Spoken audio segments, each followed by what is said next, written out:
Hi, I'm Lesedi Mokgwatle and you're listening to Radio Workshop.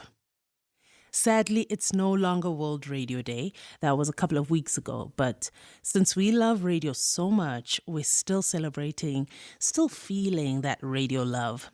You might remember our last episode was actually a World Radio Day special. We asked our listeners to send us their love letters for the medium, and we called the episode Dear Radio. The thing is, we couldn't feature all the stories we received, so right now we've got a little bonus episode for you. Today's Radio Love Letter takes us to the Democratic Republic of Congo, where there are nearly 700 radio stations broadcasting in a variety of languages: French, Lingala, Swahili, Chiluba, Kikongo. Freelance journalist Ruth Omar says her family feels indebted to radio. It helped them safely navigate a national emergency in Goma in 2021.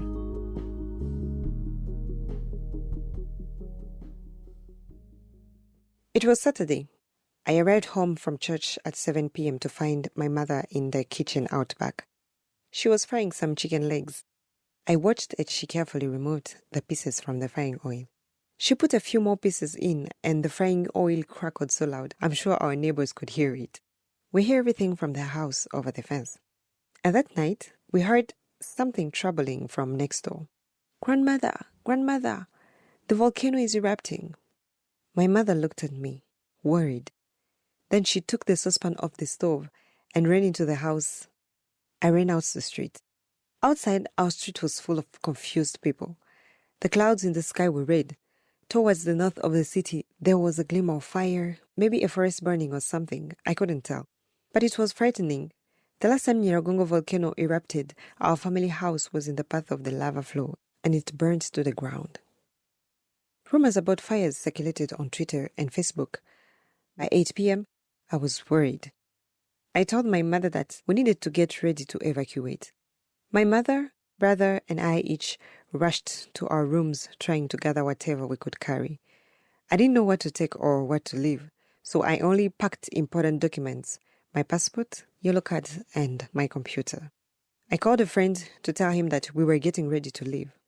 And he said, Ruth, turn on your radio before you leave. Don't leave without having the right information. He was right. During the last volcano eruption in 2002, we did not listen to the radio. We didn't know where to turn for accurate information about the direction of the lava.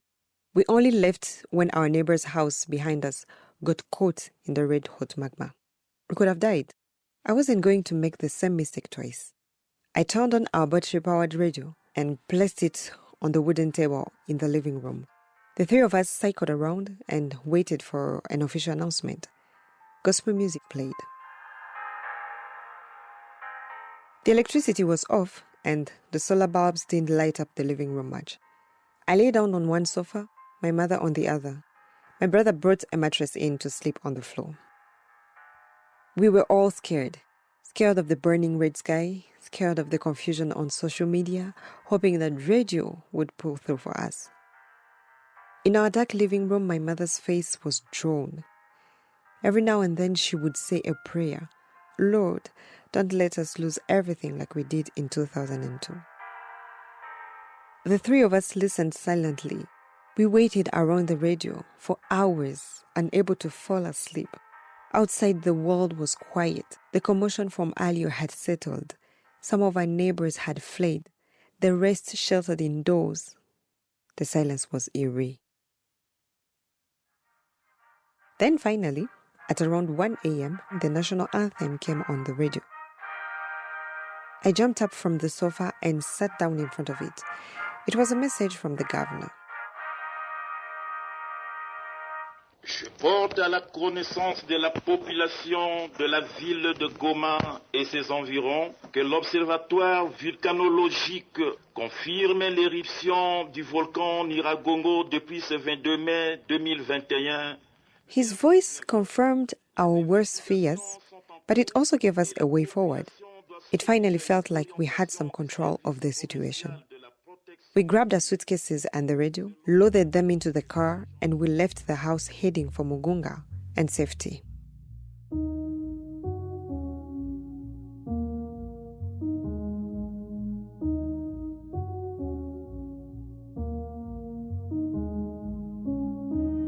That was Ruth Omar. She assured us that no one in her family was hurt, and luckily their house was spared too. A special thanks to Ruth for waiting so patiently for her story to be released. This bonus episode was a great reminder to us that radio matters every day, not just on World Radio Day. And if any of our dear radio stories struck a chord with you or got you deep in your feels, then head on over to our Instagram at Radio Workshop and share your love letter to radio using the hashtag Dear Radio.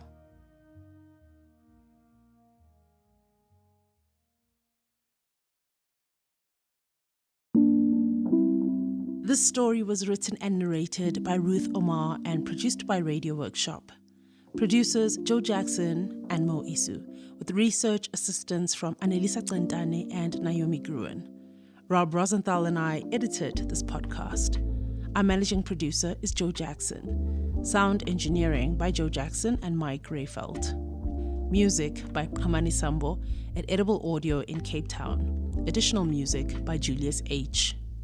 Archival tape courtesy of the BBC, the International Monitor Institute, and the Shortwave Radio Audio Archive. Find out more about who we are and how to support us at radioworkshop.org.